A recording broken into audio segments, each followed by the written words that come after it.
एक गांव में कई सालों से बारिश नहीं हुई होती, इसलिए वहां के सारे नदी नाले सूख जाते हैं। अरे भैया, इस बार भी बहुत ही गर्मी है। सारे नदी नाले सूख गए हैं। अब की बारिश ना हुई तो सब बर्बाद हो जाएगा। सही कहा तो भाई, हमारी तो पिछली फसल भी खराब हो गई थी। इस बार अगर कुछ ना हुआ तो भूखे मर जाएंगे। तभी उनका दोस्त रामू भी वहाँ आ जाता है। दोस्तों, मैंने तुम दोनों की सब बात सुन ली है। क्यों ना हवन कराकर देख लिया जाए, हो सकता है भगवान मेहरबान हो जाए। ऐसा सोचकर वो तीनों मुखिया के पास जाते हैं। उनकी बात सुनकर मुखिया हंसने लग जाते हैं।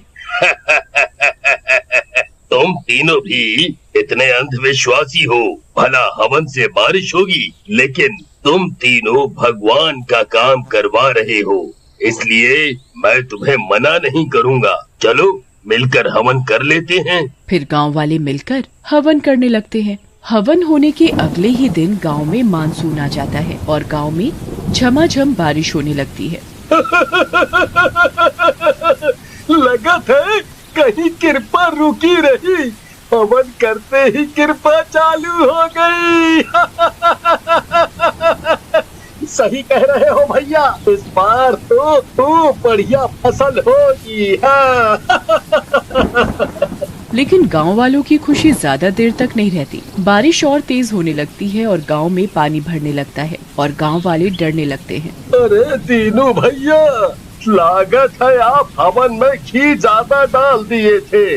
बारिश कुछ ज्यादा ही हो रही है। अगर ऐसे ही रहा तो थोड़ी देर में पूरा गांव ही डूब जाएगा।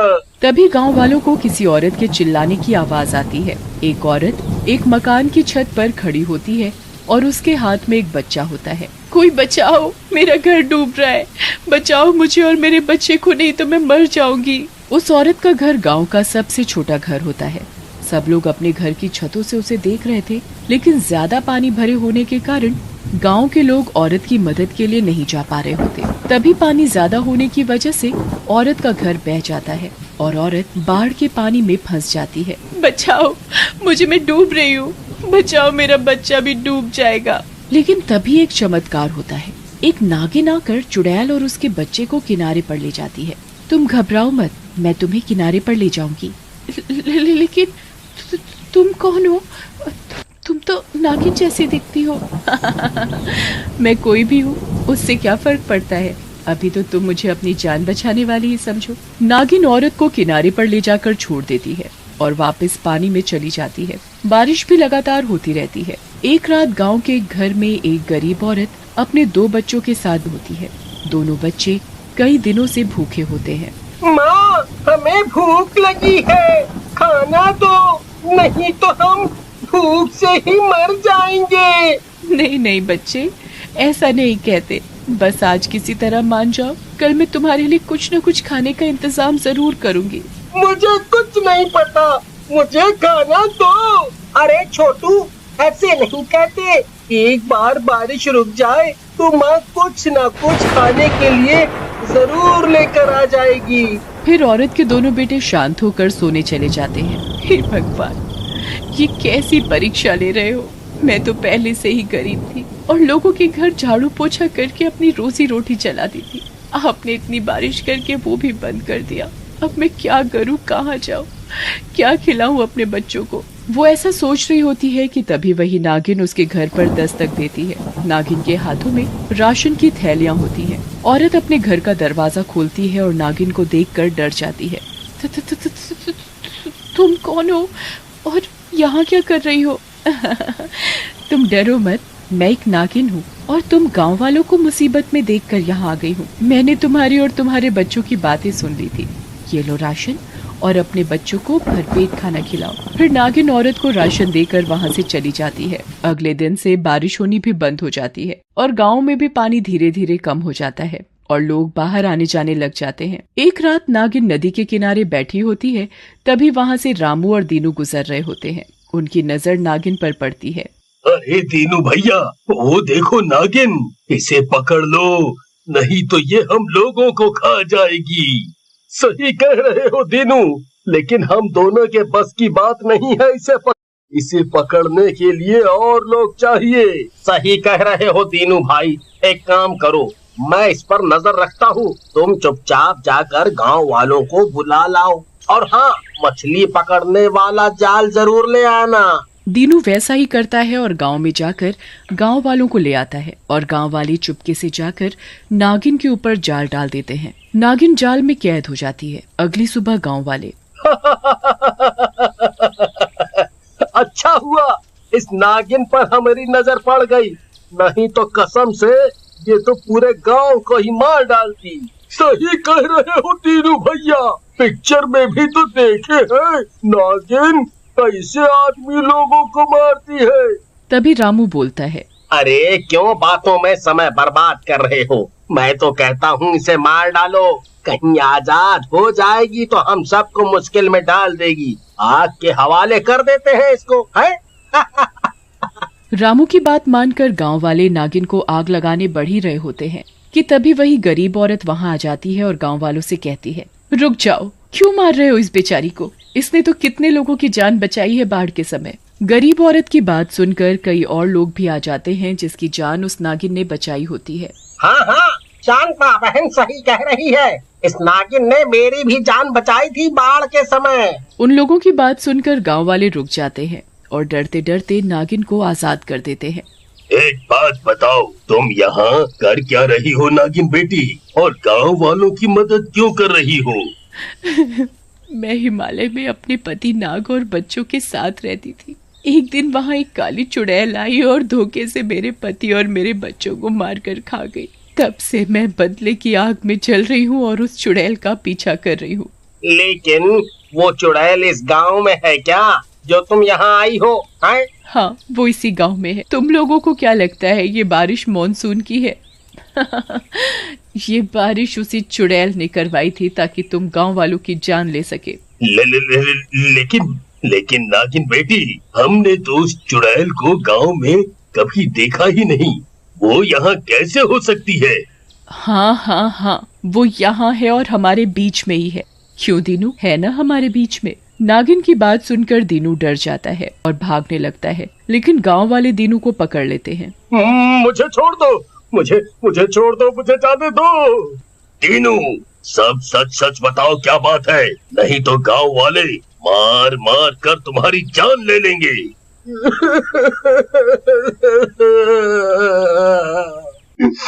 मुझे माफ कर दो मुखिया जी, मैं लालच में आ गया था। मुझे ये चुड़ैल एक जंगल में मिली थी, इसके बहकावे में आकर मैंने गांव वालों को मारने और फिर उनकी जमीन पर कब्जा करने की साजिश रची थी। मुझे माफ कर दो। तभी नागिन गुस्से में आकर दीनू को पकड़ लेती है और बोलती है, बता दुष्ट, उस चुड़ैल को कहाँ छुपा रखा है ताकि मैं उससे बदला ले सकूं। मुझे मत मारो, मुझे मत मारो। आपके डर से वो जंगल में ही छुपी हुई है।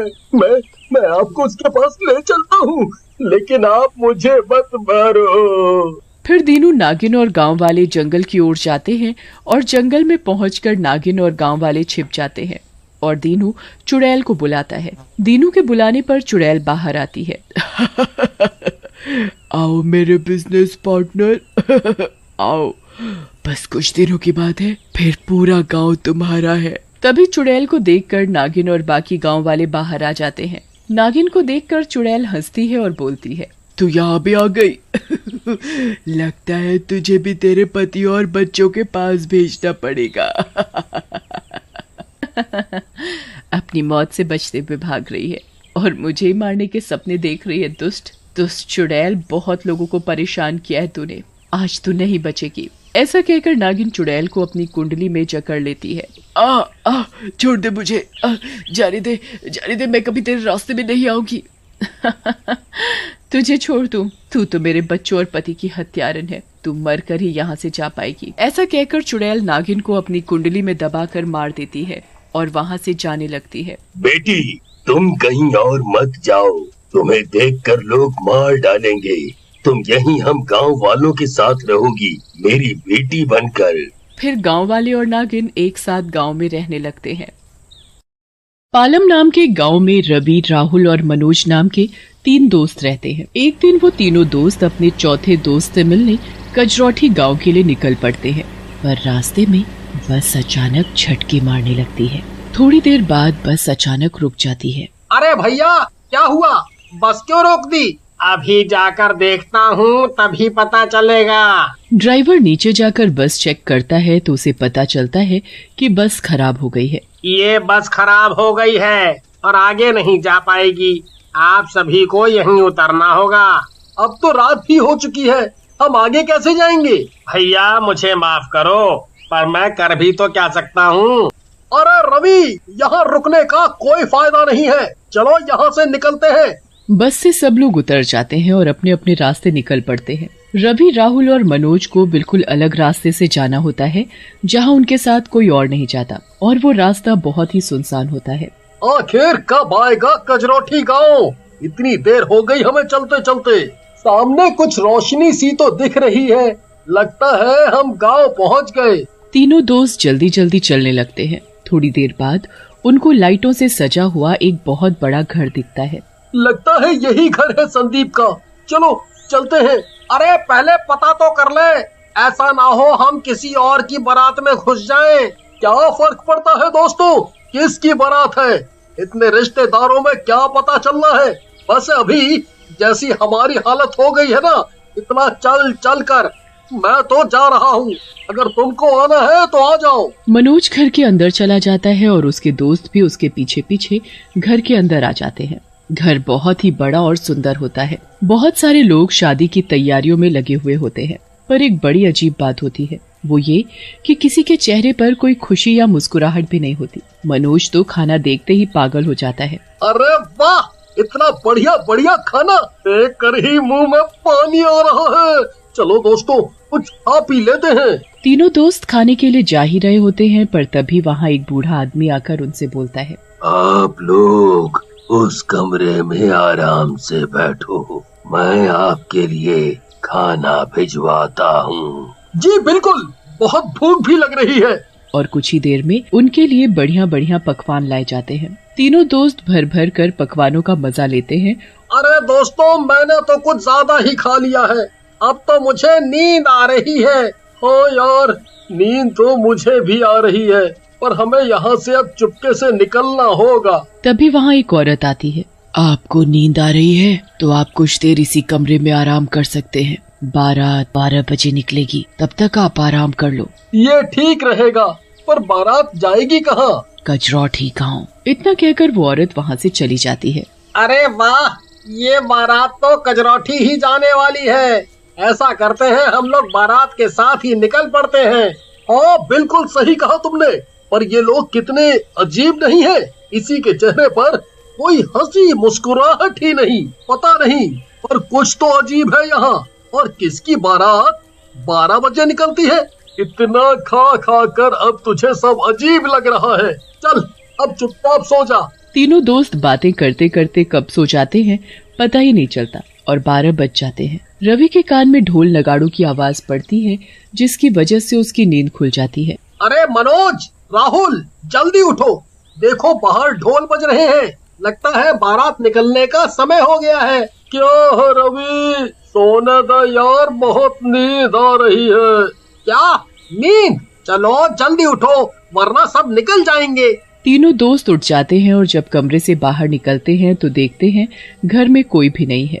सब बाहर होंगे, चलो बाहर चलते हैं। बाहर से जोर जोर से बैंड बाजे की आवाज आ रही होती है। तीनों जल्दी से बाहर जाते हैं, पर बाहर का नजारा देखकर उनके पैरों तले की जमीन ही खिसक जाती है। जो लोग कुछ समय पहले अंदर की शादियों की तैयारियों में लगे थे, वे सब सरकटे भूत बन चुके थे और उनकी कटी हुई भूतिया गर्दन उनके हाथ में है। ये सब मैं क्या देख रहा हूँ?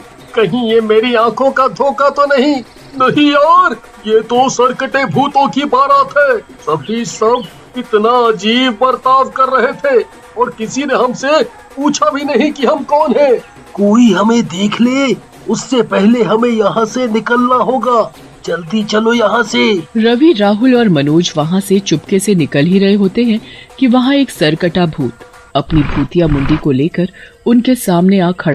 कहाँ जा रहे हो? चलो हमारे साथ। वो हम बस आ ही रहे थे। चलो मेरे साथ चलो, आखिर तुम सबको भी तो बारात में शामिल होना है। रवि, राहुल और मनोज डर के मारे चुपचाप उस सरकटे भूत के पीछे पीछे चल पड़ते हैं। पूरी बारात बस सरकटे भूतों और चुड़ैलों से भरी हुई होती है। बारात में सभी सरकटे भूत और चुड़ैल खूब नाच गा रहे होते हैं। रवि, राहुल और मनोज की तो ये सब देखकर हालत खराब हो रही होती है, पर किसी की वहां से भागने की हिम्मत नहीं होती। वो तीनों चुपचाप सरकटे भूतों की बारात के साथ चलते रहते हैं और तभी एक सरकटी चुड़ैल उनके पास आती है। आओ ना, हमारे साथ नाचो। नहीं, मुझे नाचना नहीं आता। ऐसे कैसे नहीं आता नाचना? नाचना तो तुमको पड़ेगा, चलो मेरे साथ और नाचो। रवि की हालत खराब हो जाती है, पर वो चुपचाप बिल्कुल वैसा ही करता है जैसे उसको चुड़ैल बोलती है। वो भूतों और चुड़ैलों के बीच जाकर नाचने लगता है। राहुल और मनोज उसे दूर से देखकर परेशान हो रहे होते हैं, पर वो कुछ भी करने के लिए मजबूर होते हैं। बेचारा रवि, अब हम उसे वहाँ से कैसे निकालें? पता नहीं कहाँ फंस गए हम लोग। समझ नहीं आ रहा कि हम भूत चुड़ैलों से बचकर कैसे निकल पाएंगे। पूरे रास्ते सरकटे भूतों की बारात ऐसे ही आगे बढ़ती रहती है और तीनों दोस्त उनके साथ साथ चल रहे होते हैं। कुछ देर चलने के बाद एक टेंट दिखता है जो रोशनी से जगमगा रहा होता है। टेंट के बाहर बहुत सारे सरकटे भूत और चुड़ैल उनके स्वागत के लिए खड़े होते हैं। बारात के साथ साथ वो तीनों दोस्तों का भी बड़ी अच्छी तरह से स्वागत किया जाता है। उसके बाद बारात अंदर जाती है। सब कुछ बिल्कुल वैसा ही होता है जैसे एक शादी में होता है, बस फर्क इतना होता है कि वहाँ इंसानों की जगह सब सरकटे भूत और चुड़ैल होते हैं। कुछ देर बाद वहाँ एक चुड़ैल दुल्हन की तरह तैयार होकर आती है और मंडप पर बैठ जाती है। इस चुड़ैल की तो शादी हो रही है और इस बारात में तो दूल्हा है ही नहीं, तो फिर इसकी शादी किससे होगी? तुम तीनों में से किसी एक से। ये सुनकर तीनों एक साथ पीछे मुड़ते हैं और चौंकते हुए बोलते हैं, क्या? हाँ, तुम तीनों में से दुल्हन जिसको पसंद करेगी उसकी शादी आज उस दुल्हन के साथ होगी। चलो, अब मेरे साथ चलो, वक्त निकलने वाला है। नहीं, ये नहीं हो सकता। हमें जाने दो प्लीज। आखिर आपको इन सब से क्या मिलेगा? प्लीज हमें जाने दो। वहाँ कुछ और भूत आ जाते हैं और उन तीनों को मंडप पर ले जाया जाता है। बता, तुझे इन तीनों में से कौन सा लड़का पसंद है जिसे तू पसंद करेगी? हम तेरी शादी उसी से करेंगे और फिर उसका सर काट कर हम उसे अपनी बिरादरी में शामिल कर लेंगे। इतना सुनकर तो तीनों दोस्त थर थर कांपने लगते हैं और बुरी तरह रोने लग जाते हैं। मंडप तक जाते टाइम रवि पूरी तरह गिर जाता है। इसे जल्दी उठाओ और जल्दी से शादी की विधि पूरी करो, हमारे पास वक्त नहीं है। भूत जैसे तैसे रवि को चुड़ैल के सामने ले जाकर खड़ा कर देते हैं। चुड़ैल उसमें से रवि को ही पसंद करती है और बस दोनों की शादी की विधि शुरू हो जाती है। वहाँ 2 माला भी पड़ी होती है, पर उन मालाओं में फूल नहीं बल्कि कटी हुई मुंडिया होती हैं। जल्दी करो, वक्त निकल रहा है। जल्दी से ये माला उठाओ और एक दूसरे के गले में पहनाओ। पहले चुड़ैल रवि के गले में माला डालती है और फिर जैसे ही रवि माला चुड़ैल के गले में डालता है, वो माला नीचे जमीन में गिरकर गायब हो जाती है। उस माला के साथ वो चुड़ैल, वहाँ खड़े सारे भूत और टेंट सब कुछ गायब हो जाता है। ये सब कैसे हो गया? कहाँ गए सारे भूत? ये सब सोचने का वक्त नहीं है हमारे पास, बस यहाँ से जल्दी भागो। तीनों दोस्त वहाँ से भागते हुए सीधा अपने दोस्त के घर सांस लेते हैं और अपने दोस्त को पूरी बात बताते हैं। तुमने आने से पहले बताया क्यों नहीं? उस रास्ते में से तो अक्सर सरकटे भूतों की बारात निकलती है, पर शायद तुम्हारी शादी होने से पहले ही 4 बज गए थे, इसलिए वो भूत अपने आप गायब हो गए। रात को सारे दोस्त मिलकर खूब हंसी मजाक करते हैं और रवि की शादी को लेकर उसका खूब मजाक उड़ाते हैं।